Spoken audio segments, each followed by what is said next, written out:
नाज़िन क़ौमी असेंबली में बजट ते सुभाणे खां बहस शुरू कयो वेंदो। अपोज़िशन तरफ़ां बजट ते हिकमत अमली तैयार कई वई आहे। उन हवाले सां वधीक अपडेट करे रहियो आहे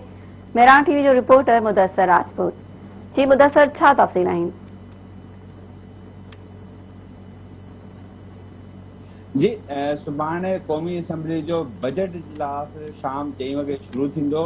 जेको कल जो बजट इजलास आहे उहो ॿिनि लिहाज़ सां वॾो अहम आहे, छाकाणि त हिकु लिहाज़ सां अपोज़िशन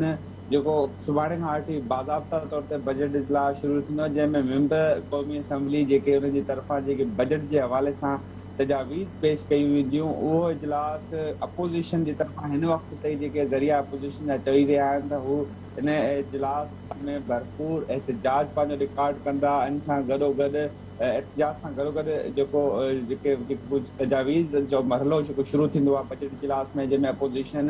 गुज़िरियल साल बि पंहिंजी तजावीज़ ॾिनियूं, पर पंहिंजे नाज़रीन खे ॿुधाईंदा हलूं त गुज़िरियल साल जे इजलास में बि तक़रीबन 100 खां मथे तजावीज़ूं अपोज़िशन जूं, जंहिंमां सिर्फ़ु 8 तजावीज़ खे शामिल कयो वियो हो। हिन दफ़े बि अपोज़िशन जो इहो ई ख़दशो आहे त अपोज़िशन पारां जेकी हुकूमत खे बजट जे हवाले सां कुझु कट मोशन्स जेके हूंदा आहिनि, जेके तजावीज़ शामिल करण जो चयो वेंदो या उहे शामिल करण जे लाइ स्पीचिस कई वेंदियूं,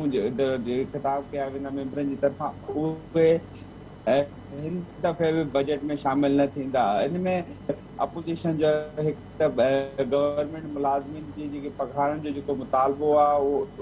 उन हवाले सां बि अॼु जे जेको सुभाणे खां वठी इजलास शुरू थींदो उन में पंहिंजी तजावीज़ ॾींदा त घटि में घटि 15 खां 25% गवर्नमेंट जेके मुलाज़िमीन जी तनख़्वाहूं वधाई वञनि। इन सां गॾोगॾु जेको एनर्जी सेक्टर्स में जेको आहे रिफॉर्म्स आंदियूं वञनि, टैक्सिस जेके घटि कया वञनि, ऐं जेको हिन वक़्तु जेकी सूरत आहे अपोज़िशन बजट जी मंज़ूरी जे मरहले जे हवाले सां बि अगरि पंहिंजे नाज़रीन खे आगाह कंदा हलूं, सां थी वियो आहे, छाकाणि त जागीर तरीन जो जेको ग्रुप हो जंहिंजा 18 मेंबर जो राजा रियाज़ जेको पार्लिमानी लीडर जे तौर ते मुक़ररु कयो वियो, जागीर तरीन जे ग्रुप जी तरफ़ां तक़रीबन 18 मेंबर क़ौमी असेंबली हा। हाणे हिन वक़्तु जेकी सूरत आहे त जेके 18 मेंबर हुकूमत जे ख़िलाफ़ जो इशारो हाणे के तंहिंजो ख़दशो न आहे कि सादा अक्सरियत घुरिबल हूंदी आहे फ़िनांस बिल जे पास थियण में, बजट पास थियण में, उन जे लाइ जेकी अंग अखर आहिनि हुकूमत वटि पूरा आहिनि, पर अपोज़िशन जी इहा कोशिशि आहे त हिन जे हवाले सां भरपूर तरीक़े सां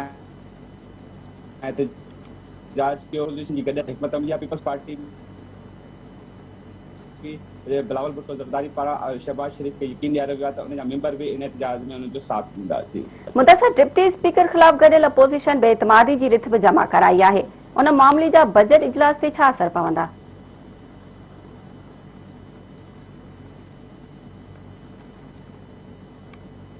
जी बिल्कुल,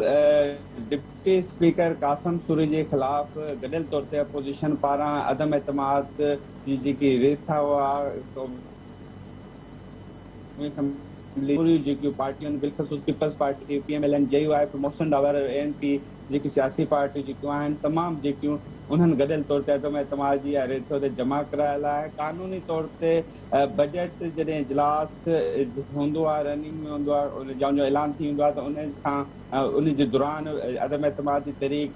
क़ाबिल क़बूल न हूंदी आहे, उनखे बाद में एंटरटेन कयो वेंदो आहे। पर छाकाणि त इहा अदम एतमाद जी तहरीक जेकी जमा थी आहे उहा ख़मीस वारे ॾींहुं शाम जो थी आहे, जुमे वारे ॾींहुं बजट इजलास हो। तंहिंजे करे अपोज़िशन जी इहा कोशिशि आहे त जेको कासिम सूरी बतौर डिप्टी स्पीकर करे चेयर ते वेहंदो ऐं इजलास जी कार्रवाई खे संभालंदो, उते उनखे भरपूर एहतजाज जेको अपोज़िशन जो हूंदो उनखे मुंहुं ॾियणो पवंदो। इन जे लाइ अपोज़िशन जी इहा बि ज़रिए चवण हिकमत अमली आहे त अपोज़िशन जॾहिं deputy speaker Qasim Suri seat इजलास में पंहिंजी कार्रवाई जी संभालंदो ऐं कार्रवाई हलाइण जे वेहंदो, उन वक़्तु भरपूर एहतजाज कयो वेंदो। जी, तफ़सीलनि खां आगाह करण लाइ मुदस्सर, जी महिरबानी।